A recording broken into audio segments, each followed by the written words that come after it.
Hari ini kita akan membahas materi biofarmasi. Oke, kita mulai ya.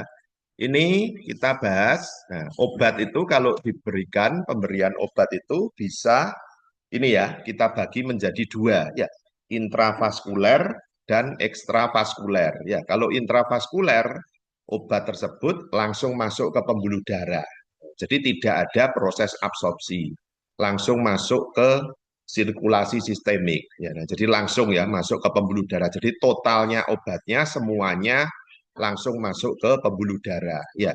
Yang kedua, rutenya ekstravaskuler. Ya, nah, ekstravaskuler berarti obat tidak langsung masuk ke pembuluh darah. Nah, kalau di sini ada proses absorpsi obat. Oke, kita lihat ya bedanya ya ini ya. Grafiknya ya. Nah, ini grafiknya ini yang sumbu Y ini CP. Ya, CP itu konsentrasi obat dalam plasma, ya, dalam plasma darah. Ya, yang sumbu X-nya itu waktu, ya, atau T, ya, time, ya, waktu. Ya, nah, kalau pemberian obat secara intravena atau intravaskuler langsung masuk ke pembuluh darah, intra itu dalam, ya, vena itu vaskuler itu pembuluh darah, ya, jadi langsung masuk ke pembuluh darah. Nah, grafiknya kalau masuk ke pembuluh darah semuanya, nah, berarti dia langsung puncak, ya, langsung tinggi, ya, nah, kadarnya langsung tinggi, ya. Kemudian dengan bertambahnya waktu, ya, makin ke kanan waktunya kan makin bertambah, ya, obatnya itu menurun dalam plasma darah karena obatnya itu mengalami distribusi, ya, distribusi itu dia berpindah dari plasma darah ke jaringan-jaringan, ya. Terus ada proses eliminasi, ya. Nah, eliminasi itu obatnya dikeluarkan dari tubuh. Nah, kalau dikeluarkan dari tubuh, nah, kan kadarnya turun dalam plasma, ya. Nah, jadi grafiknya yang IV itu seperti yang hijau ini, ya. Nah, terus kalau grafiknya yang ekstravaskuler, nah, ekstravaskuler itu obatnya, misalnya gampangnya obat oral, ya. Nah, kalau obat oral, pertama kali kita minum obat, misalnya tablet, ya itu kan nol. Nah, nol ya. Lama-kelamaan obatnya itu diabsorpsi, dia naik. Nah, dia naik kadarnya ya, perlahan-lahan naik, ya kan diabsorpsi ya. Nah, terus dia di sini mencapai kadar puncak, berarti ya. Nah, terus dia setelah kadar puncak, nah karena sama proses distribusi dan eliminasi, obatnya kadarnya dalam darah turun. Nah, turun ya, karena proses distribusi dan eliminasi. Kalau obatnya didistribusikan ke jaringan-jaringan, berarti dia dari dalam darah menuju jaringan. Yang kadar obat dalam darah turun, nah, turun ya. Atau dieliminasi, dia berarti turun juga, kan dikeluarkan dari dalam tubuh ya. Nah, dia turun ya. Nah, terus di sini kalau kita lihat ada yang namanya onset of action, ya. Nah, onset of di sini ada MEC.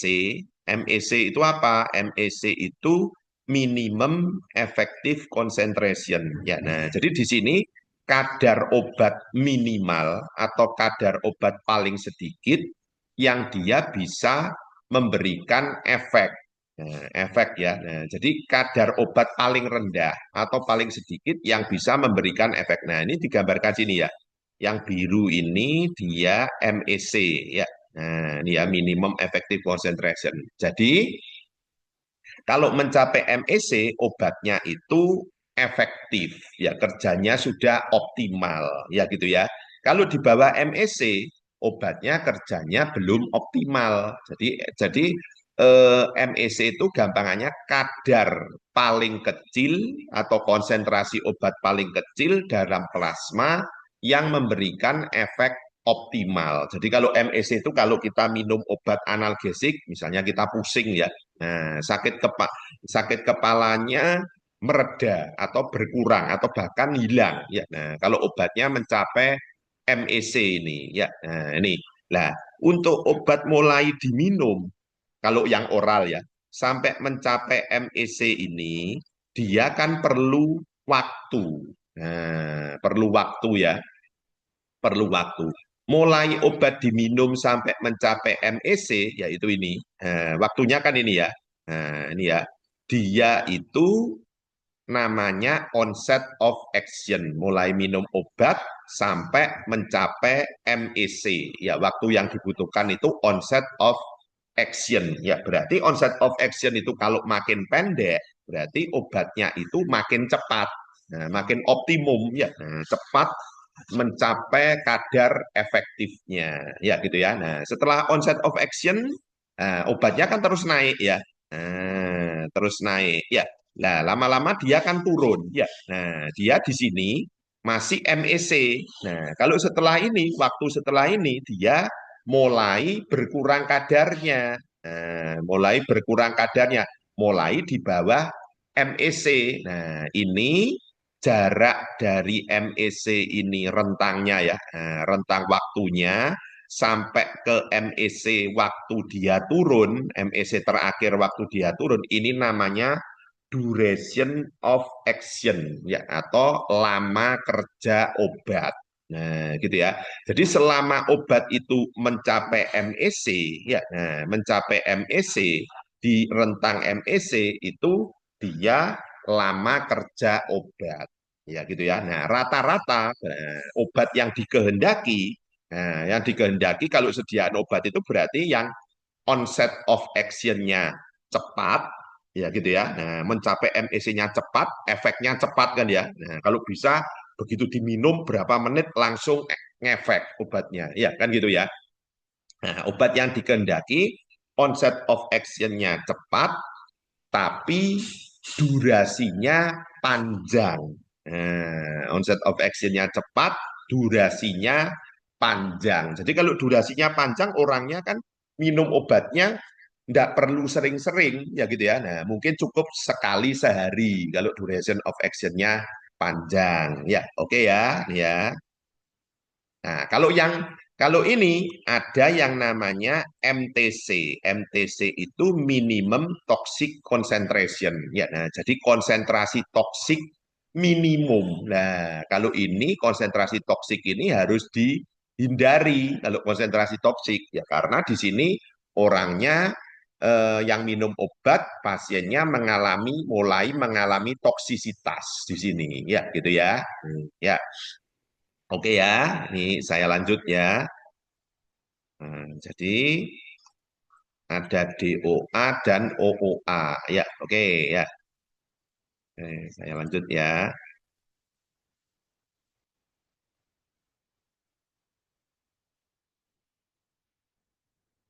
Nah, berikutnya kita bahas ini ya. Nah, sekarang kita bahas kompartemen satu IV ya. Nah, kompartemen satu IV. Jadi kompartemen itu ya, nah kompartemen itu tubuh itu dibagi menjadi mungkin mirip kayak akuarium atau bak gini ya. Nah, jadi kalau seolah-olah tubuh itu dibagi jadi satu kompartemen. Artinya apa? Kalau ini diberikan injeksi IV, maka segera tubuh itu obatnya itu tersebar di seluruh tubuh dengan cepat. Nah, gini ya, dengan cepat mencapai kesetimbangan kadarnya. Ya, nah jadi ibaratnya gini ya. Kalau saya punya akuarium satu gini ya. Nah, ini saya isi air. Nah, saya isi air ya. Nah, saya isi air. Kalau akuariumnya ini saya masuki pewarna, pewarna misalnya warnanya biru ya. Nah, kalau akuariumnya satu, ya segera jadi biru semua. Nah, ini obat seolah-olah dibagi menjadi satu kompartemen. Jadi kalau diinjeksikan obatnya, dia langsung tersebar merata ke seluruh tubuh. Ya, gitu ya. Nah, kalau obat ada tubuh dibagi menjadi satu kompartemen, ada dua kompartemen, ada tiga kompartemen, ya gitu ya. Nah, kalau misalnya dua kompartemen seperti ini, ya. Nah, ini ya. Misalnya dua kompartemen seperti ini ya. Nah, ini kalau seolah-olah saya punya dua akuarium. Dua akuarium ya. Kalau akuarium yang pertama ini saya kasih pewarna-warnanya biru, ya, otomatis ini kan warnanya biru ya. Nah, terus ini misalnya saya sambung dengan pipa. Nah, gini ya. Nah, berikutnya warnanya biru berlahan-lahan masuk ke akuarium yang kedua juga. Nah, tapi kan akuarium pertamanya dulu ya. Nah, baru perlahan-lahan masuk ke akuarium yang kedua. Lah, ini tubuh dibagi menjadi dua kompartemen. Ya gitu ya, kompartemen pusat. Nah, terus ini dari kompartemen pusat menuju ke kompartemen yang kedua ini. Ya, nah anggap aja ini organ yang berkesetimbangan dengan kadar itu cepat, ini yang lebih lambat ya gitu ya distribusinya ya. Nah kalau dibagi menjadi tiga kompartemen gimana ya, kayak seolah-olah kita punya tiga akuarium. Gini ya. Nah, seperti tadi ya, kalau akuariumnya yang pertama ini saya kasih pewarna biru, otomatis dia tersebar di akuarium pertama, berlahan-lahan masuk ke akuarium yang kedua, nah, berlahan-lahan lagi habis kedua masuk ke akuarium yang ketiga. Nah, jadi ini organ yang anggap aja ini yang cepat ya tercapai kesetimbangan, warna birunya paling cepat. Terus yang kedua organ atau jaringan yang lebih lambat distribusi obatnya. Yang ketiga distribusi obatnya lebih lambat juga. Nah itu tubuh dibagi menjadi tiga kompartemen ya gitu. Nah anggap aja ini jadi tubuh dijadikan satu kompartemen ya, dianggap sebagai satu kompartemen. Berarti kalau satu kompartemen apa? Ini obat langsung mencapai sirkulasi sistemik itu peredaran darah, diasumsikan obat terdistribusi homogen, kayak dikasih pewarna tadi ya, langsung biru semua, ya, ke semua ruang kompartemen dalam waktu singkat. Ya, nah, kesetimbangan antara kompartemen sentral dan perifer sangat singkat. Ya, tubuh dilihat sebagai satu ruang kompartemen, seperti mirip satu akuarium itu tadi ya. Ya. Nah, ini.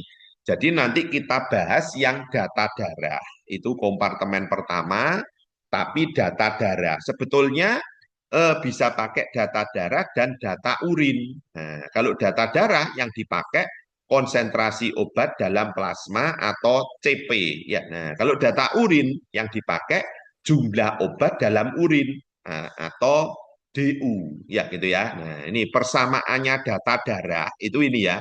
Persamaannya data darah log CP sama dengan log CP0 dikurangi K per 2,303 dikali T, ya gitu ya, dikali T. Nah, log CP ini, log CP ini sebagai Y. Nah, gitu ya. Log CP0 sama dengan A, min K per 2,303 ini B, T-nya ini waktu ini sebagai X-nya. Ya, nah, jadi kalau persamaan regresi itu kan persamaannya Y sama dengan A plus BX. Nah, kan gini ya. Y sama dengan A plus BX. Nah, itu Y-nya log CP, T-nya itu X, ya. Log CP0 ini A sama dengan A untuk perhitungan regresi ya, yang pakai kalkulator ya. Min K per 2,303 itu B, ya. Nah, gitu ya. Nah, dengan sendirinya kalau kita membuat grafik regresi T versus log CP, nah T-nya kan sumbu X ya. Nah, ini kan T-nya X ya. Log CP-nya Y ya. Nah, ini. Nah, maka log CP, nah, log CP itu kan sama dengan A. Nah, log CP0 sama dengan A. Berarti di sini dari persamaan regresi ini bisa kita cari log, dari bisa kita cari CP0. Nah, maka CP0-nya berarti sama dengan antilog A. Nah, A itu perhitungan regresi yang pakai kalkulator itu ya.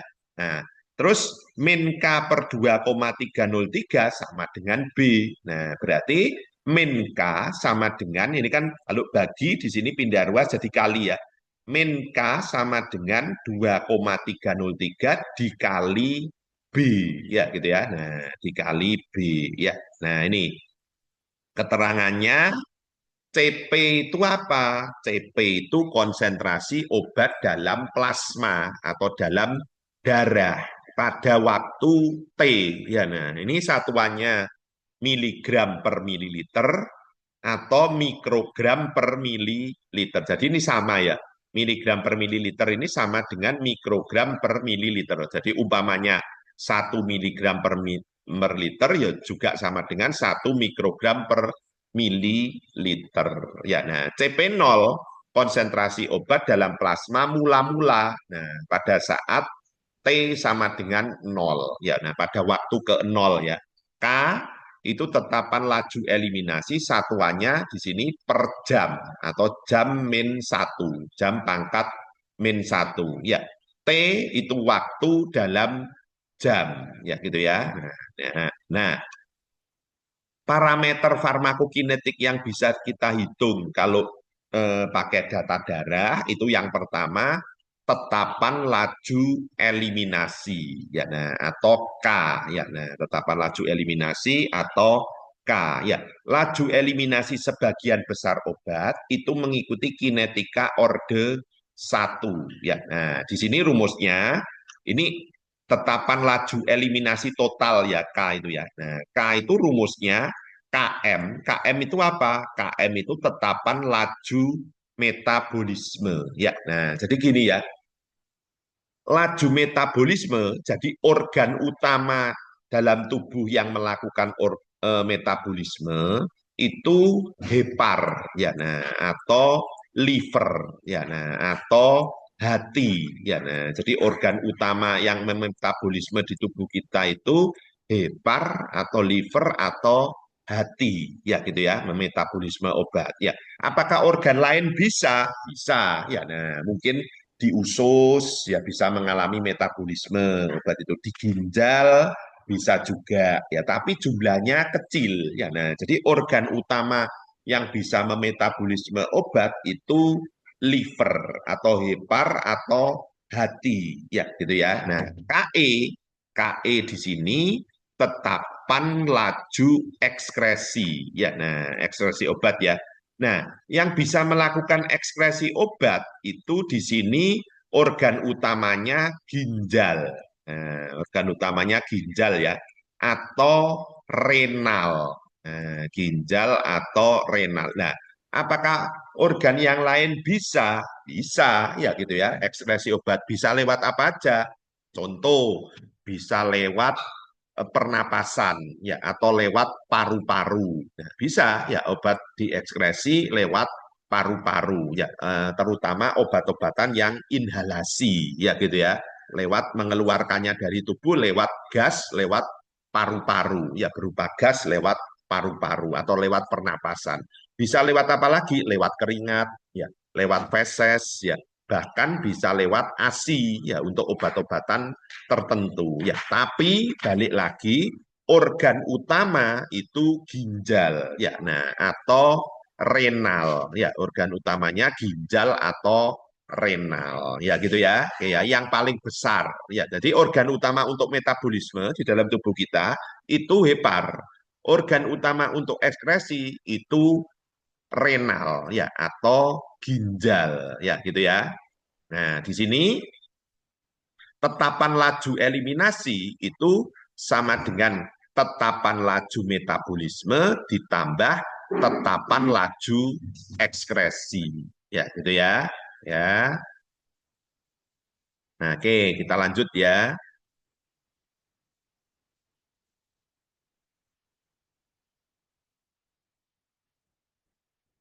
Nah, ini. Jadi parameter apa lagi yang bisa kita hitung ya gitu ya. Nah, yang bisa kita hitung ini ya. Nah, ini ya. Tetapan laju eliminasi kalau pakai data regresi tadi, regresi itu grafiknya T, T-nya sebagai sumbu X versus log CP ya. Nah, hati-hati log CP ya, bukan CP tapi log CP ya, itu sumbu Y-nya. Nah, maka bisa kita cari ya tetapan laju eliminasi dari persamaan tadi ya. Min K per 2,303 sama dengan hasil regresinya kalkulator B ya. Nah, ini min K sama dengan 2,303 dikali B, ya gitu ya. Nah, satuannya tetapan laju eliminasi tadi per jam, ya gitu ya. Nah, yang bisa kita hitung parameter apa lagi? Parameter T setengah, ya. Nah, T setengah eliminasi atau waktu paruh eliminasi atau T setengah atau elimination half life, ya. Nah, T setengah itu apa? Waktu yang diperlukan agar kadar obat itu dalam tubuh dapat berkurang 50% dari kadar semula. Nah, jadi gampangannya gini ya. Kalau kita minum obat 100 mili, ya 100 mili, ya itu obatnya itu kan dieliminasi atau dikeluarkan dari dalam tubuh. Nah, obatnya mencapai setengahnya di dalam tubuh itu perlu waktu berapa lama? Jadi kalau minum obat 100 miligram, nah 100 miligram obat ya, tinggal 50 miligram itu butuh waktu berapa lama? Itu namanya T setengah. Ya, T setengah. T setengah itu menggambarkan seberapa cepat obat dieliminasi dari dalam tubuh dan berapa banyak obat yang masih tersisa di dalam tubuh. Ya, T setengah itu rumusnya karena sebagian obat mengikuti orde 1, ya T setengah itu rumusnya sama dengan 0,693 dibagi K. Nah, satuannya jam, ya gitu ya. Ini, ya. Nah, parameter ketiga yang bisa kita hitung itu volume distribusi. Ya, nah, volume distribusi obat. Volume distribusi obat itu volume yang harus diperhitungkan dalam memperkirakan jumlah obat dalam tubuh dari konsentrasi obat yang ditemukan dari dalam kompartemen sampel. Nah, dapat dianggap volume distribusi atau VD itu sebagai volume di mana obat terlarut atau VD sama dengan DB0 dibagi CP0 ya. VD itu volume distribusi, satuannya liter ya. DB0 itu dosis obat miligram ya satuannya. CP0 itu konsentrasi obat dalam plasma ya satuannya miligram per liter. Ya, ini ya. Oke ya, kita lanjut ya.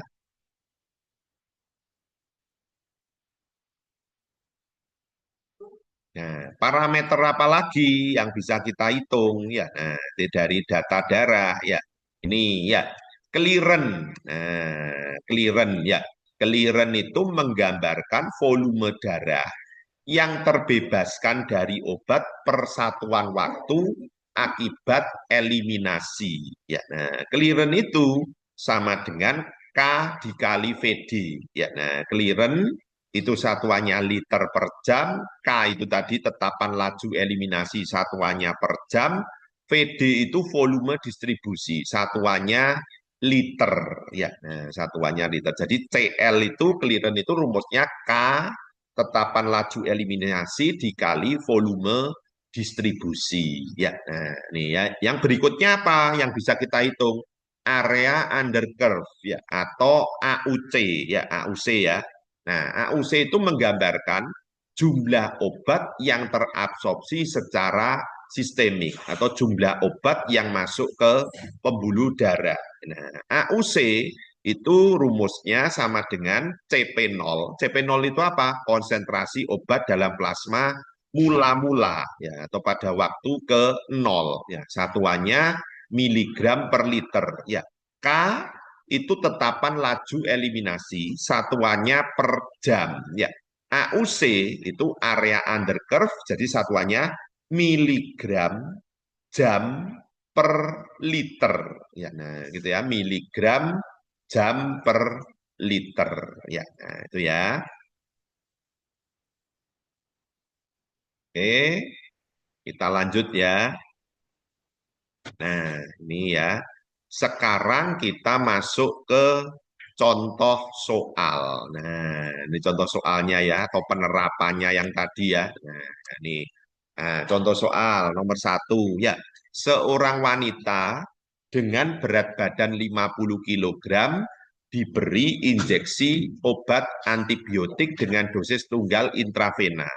Dosisnya 6 miligram per kilogram berat badan. Nah, kalau ada soal seperti ini, satuannya miligram per kilogram berat badan, kalau ada per kilogram berat badan, maka ini harus kamu kalikan dengan berat badannya pasiennya.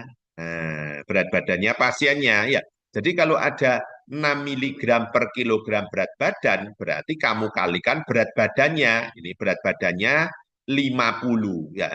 Berarti kamu kalikan 50. Kecuali kalau di soal tidak ada berat badan per kilogram berat badan ya. Jadi misalnya diberi antibiotik dengan dosis tunggal intravena 6 miligram.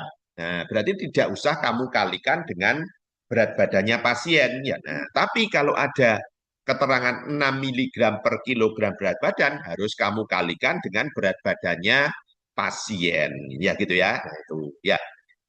Nah, sampel darah, saya lanjut dulu ya soalnya ya, diambil pada berbagai jarak waktu, konsentrasi obat atau CP ditentukan adalah fraksi plasma dari masing-masing cuplikan darah diperoleh sebagai berikut. Nah, ini ya. Nah, jadi kalau obatnya itu keterangannya diberikan secara intravena, maka mula-mula diberikan langsung kadarnya kan puncak, ya kan? Grafiknya kan tadi ini ya. Nah, ini CP, ini T ya. Nah, ini kan gini grafiknya ya. Garis lurus gini ya. Langsung kadarnya itu puncak. Nah, ini ya. Langsung kadarnya kan puncak ya. Nah, ini langsung kadarnya puncak karena langsung masuk ke pembuluh darah. Nah, tadi terus mengalami proses distribusi dan eliminasi kadarnya turun. Makanya ini pertama dia kadarnya langsung tinggi 8,21 ya. Dengan bertambahnya waktu kadarnya menurun terus ya. Nah, ya sesuai dengan grafiknya ini ya. Nah, ini ya. Nah, oke, kita lanjut ya. Nah, ini ada pertanyaannya, ya kita bahas ya. Berapa harga volume distribusi K, T setengah, AUC, dan keliran obat ini? Ya, nah, oke ya, kita bahas dulu yang A dulu ya. Yang A dulu ya. Nih ya, yang A dulu kita bahas ya. Iya,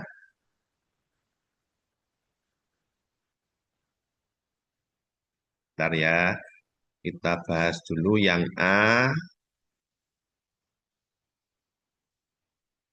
Ya. Nah, ini ya.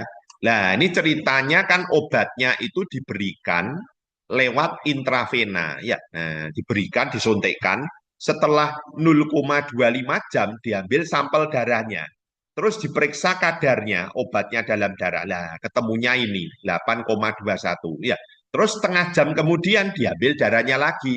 Diperiksa kadarnya ini ya 7,87 ya dan seterusnya ya gitu ya. Nah, dari data ini kamu regresi ya. Nah, kamu regresi bisa pakai kalkulator, bisa pakai komputer ya gitu ya. Nah, itu ya, diregresi antara waktu dan kadar ya gitu ya. Nah, jadi regresinya ini ya. Regresinya T versus log CP ya. Artinya dilogkan ya, CP-nya di logaritma ya. T-nya ini sebagai sumbu X, log CP-nya ini sumbu Y. Nah, gitu ya.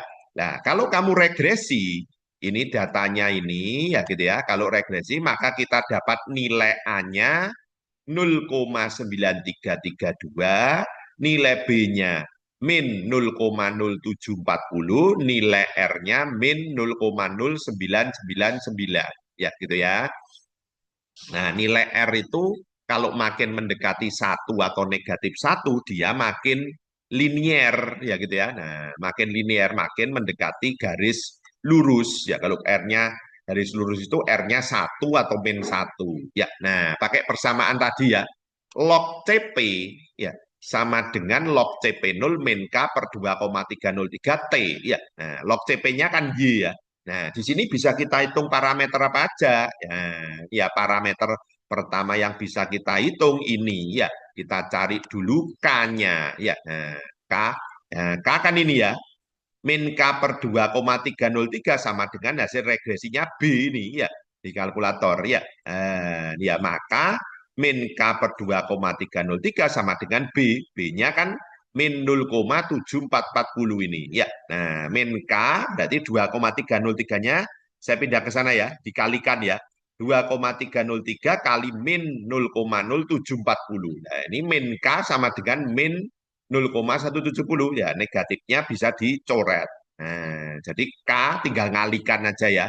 K sama dengan 0,170 per jam. Nah, ketemukannya ya, oke ya.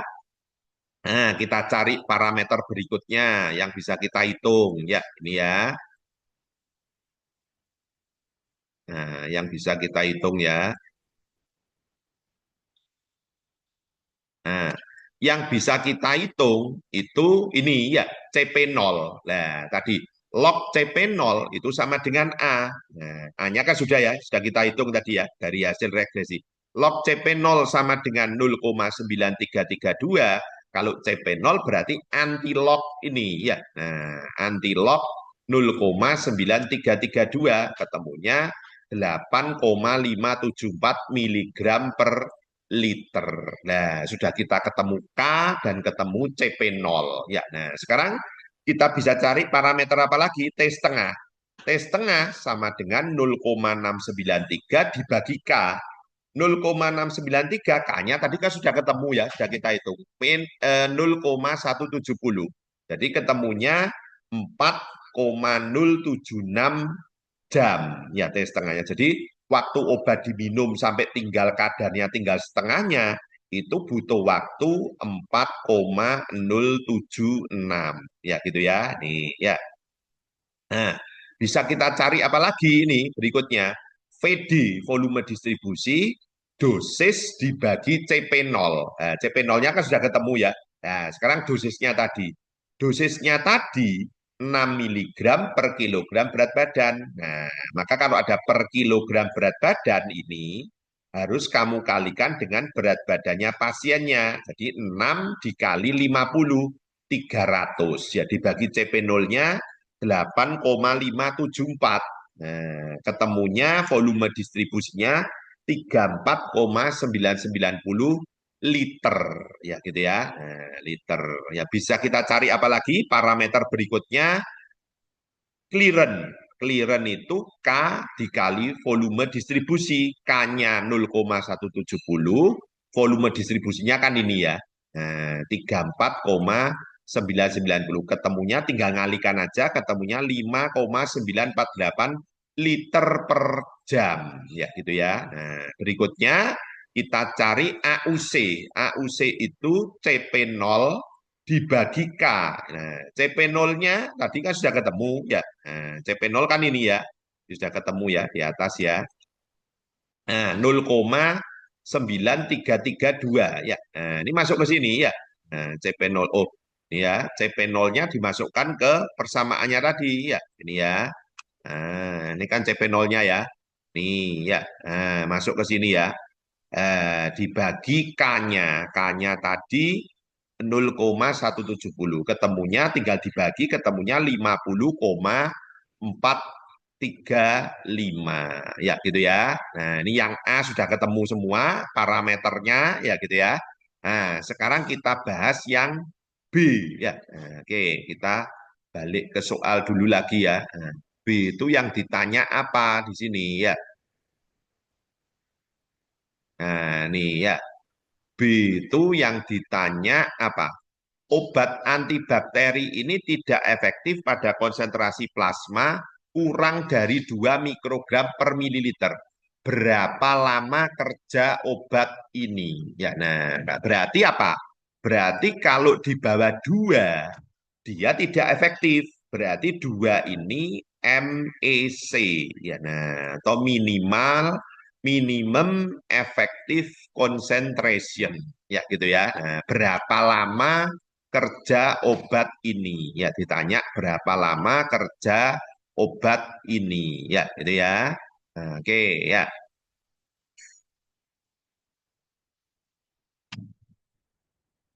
Nah, ini ya. Jadi yang B kita pakai rumus ini. Persamaan ini ya.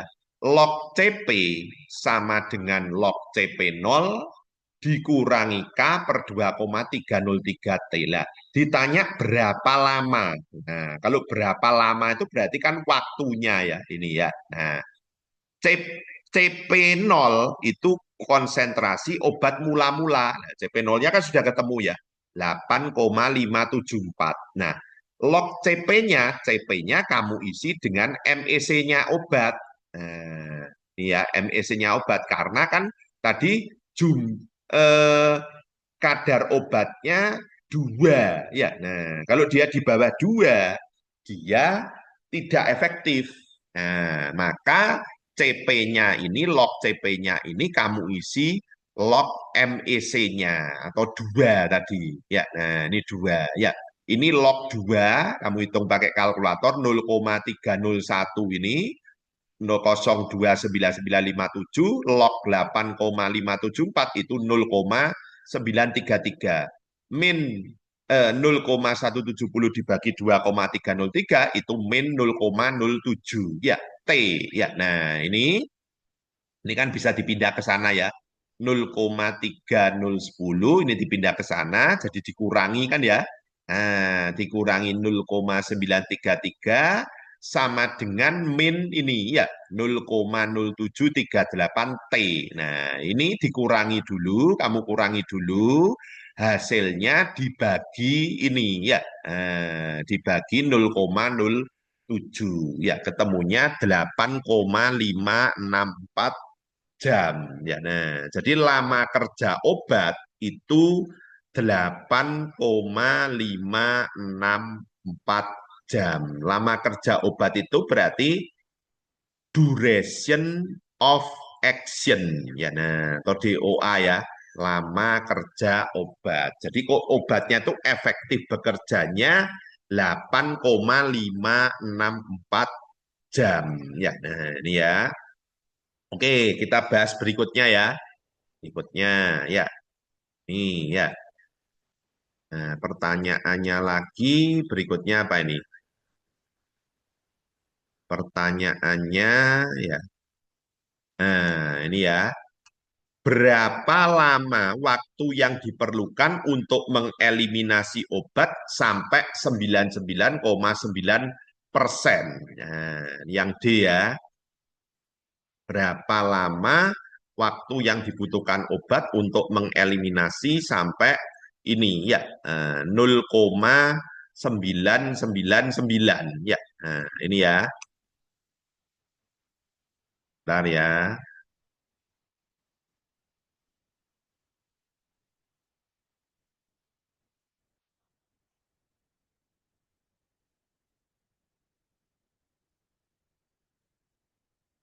Ini kita bahas. Nah, ini ya. Waktu yang diperlukan untuk mengeliminasi obat sampai 99,9%. Ya. Nah, jadi berarti kadar obat yang tersisa berapa? Nah, kalau kadar obat utuh itu kan 100%. Ya. Nah, kalau yang tereliminasi 99,9 dikurangi 99,9 berarti yang tersisa dalam darah tinggal 1%-nya. Ya, nah, CP0-nya tadi 8,574. Nah, kalau 0,1% dari 8,574 ya berarti 0,1 per 100 dikali 8,574 ketemunya 8,574 kali 10 pangkat min 3 miligram per liter. Jadi yang tersisa dalam tubuh tinggal ini ya. Setelah keluar 99,9% tadi. Ya, nah, maka kita masukkan ke persamaannya tadi ya. Ini ya. Log CP, nah, 8,574 kali 10 pangkat min 3. Ya. CP0-nya, nah, CP0-nya kan ini, ya, nah, masuk ini log CP0, ya. K-nya tadi kan sudah kita ketemu ya, tadi di atas ya, 0,170 per 2,303. Ya, nah, ini ya. Nah, jadi ini supaya tidak negatif dipindah ke sana aja ya. Nah, jadi 0,170 per 2,303 T.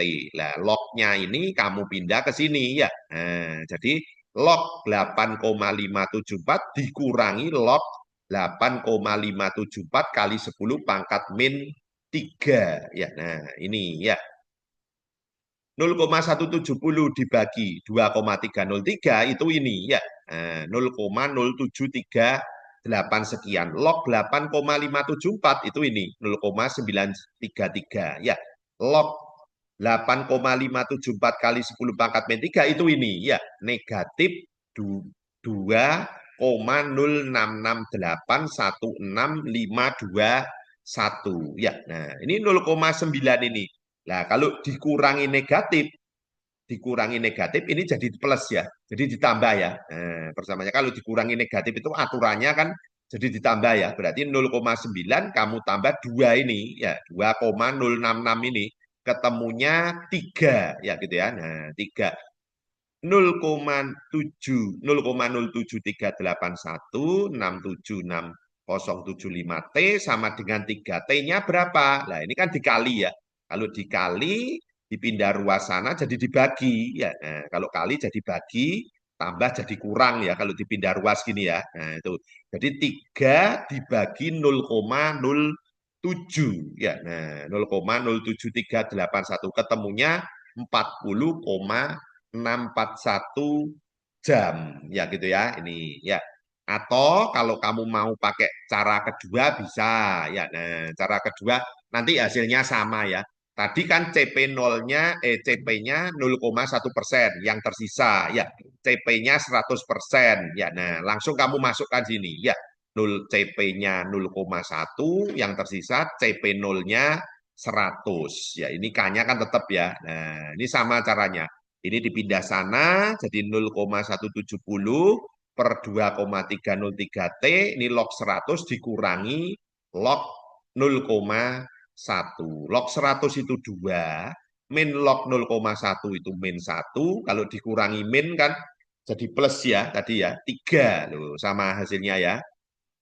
Nah, 0,07 38167 6075 T sama dengan 3. T-nya berapa? Berarti 3 dibagi ini. Ya, ketemu 40,641. Sama ya hasilnya ya.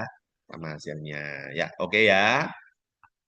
Saya lanjut ya, terserah mau pakai cara yang atas tadi atau yang bawah ya gitu ya. Nih ya.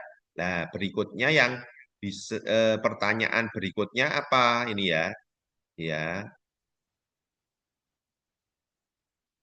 Nah, yang D, jika dosis obat antibakteri dijadikan 2 kalinya, apakah akan terjadi kenaikan lama kerja aktivitasnya? Ya, ini ya yang D ya.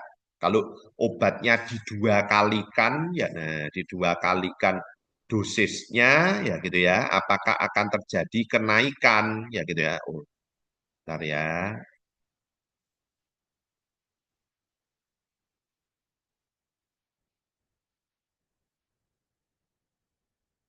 bentar ya, ini ya. Nah, ini ya. Kalau dosis obat di 2 kali lipatkan, ya nah berarti apa? DB0-nya tadi kan DB0 kan 300, berarti jadi 2 kali 300, ya ketemunya 600. Nah, 600. Nah, tadi rumusnya volume distribusi itu kan sama dengan DB0 per CP0.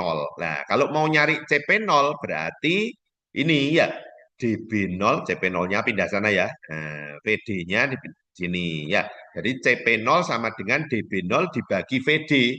600 dibagi volume distribusinya 34,990 liter. Nah, ketemunya 17,148 miligram per liter. Ya, gitu ya. Nah, nih ya. CP-nya, nah, CP-nya tadi kan kamu isi pakai ini ya, pakai MEC ya, nah, minimum effective concentration ya 2 mikrogram per mililiter lah. Mikrogram per mililiter tadi kan sama dengan miligram per liter lah. Kita masukkan ke persamaannya ya. Log CP-nya, nah, persamaannya kan ini ya, log CP sama dengan log CP0 min K per 2,303 T. Ya, nah, CP-nya kamu isi 2, log 2. Ya, CP0-nya ini ya, nah, obatnya didobel, di 2 kali lipatkan. Ya, nah, CP0-nya log 17,148. Ya, dikurangi K-nya 0,170 per 2,303 T ya. Nah, ini caranya kayak tadi ya, seperti tadi ya. Nah, ini dipindah sana aja supaya positif ya. 0,170 per 2,30 T sama dengan ini log 17,148 ini dipindah sana jadi dikurangi ya. dikurangi log 2. Nah, log 17,148 itu ini 1,234213475, log 2-nya itu ini ya, nah log 2 itu 0,3010299957 ya, kamu kurangi hasilnya dibagi ini ya. Nah, ini ya dibagi 0,07 ya. Nah, jadi T-nya ketemu 12,642 ya. Nah, jadi kesimpulannya jika dosis obat ditingkatkan menjadi 2 kali lipat akan terjadi peningkatan lama kerja aktivitasnya ya. Nah, lama kerja aktivitasnya ya. Jadi waktunya, durasinya tambah lama ya kalau di 2 kali lipatkan ya. Dari perhitungan ini tadi ya, kalau di 2 kali lipatkan dia jadi tambah lama ya gitu ya. Nah, terjadi peningkatan ya. Oke ya, ini ya. Jadi kalau di 2 kalikan sekali lagi dia terjadi peningkatan ya lama kerja obatnya ya. Bentar ya. Ya, benar.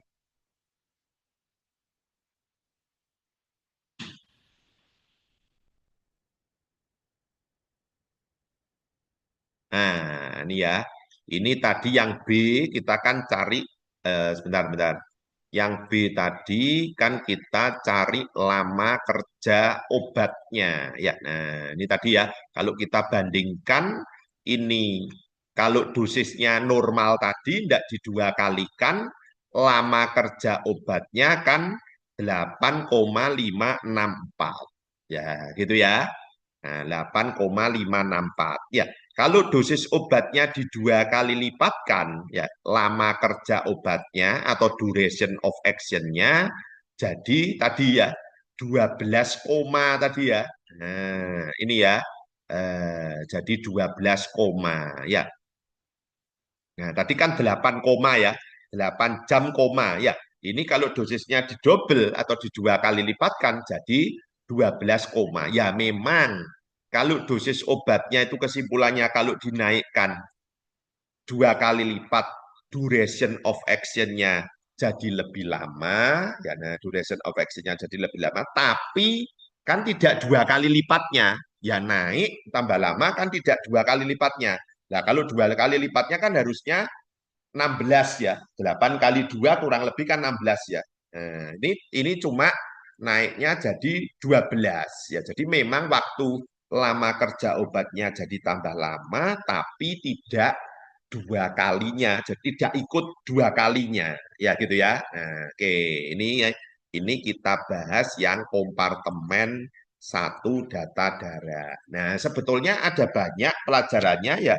Nah, bisa juga kita belajar pakai grafik ya. Nah, kita belum menggambar grafiknya ya gitu ya, belum belajar gambar grafik juga. Nah, juga nanti ada tubuh dibagi menjadi kompartemen 2, kompartemen 3 ya. Nah, juga ada yang pakai data urin ya gitu ya. Nah, ini ya oke ya. Saat ini ya, nah ini saat ini ya eh, sek- sekian dulu ya. Nah, dari saya ya ini ya. Ini ini ya. Nah, ini follow akun TikTok, YouTube, Instagram ya. Bimbel Kimia Farmasi Unik ya. Di situ ada video pembelajaran dan bimbel live TikTok, YouTube atau Instagram. Nah, ini ya. Ini di sini kami sudah memberikan bimbingan belajar farmasi sejak tahun 1997. Nah, jika berminat mengikuti bimbingan belajar ini, ya hubungi Ina di nomor ini sudah tertera ya 0851 0852 ya triple 2 5 ya. Oke ya. Nah, ini terima kasih ya. Sekian dulu. Terima kasih atas perhatiannya. Ya.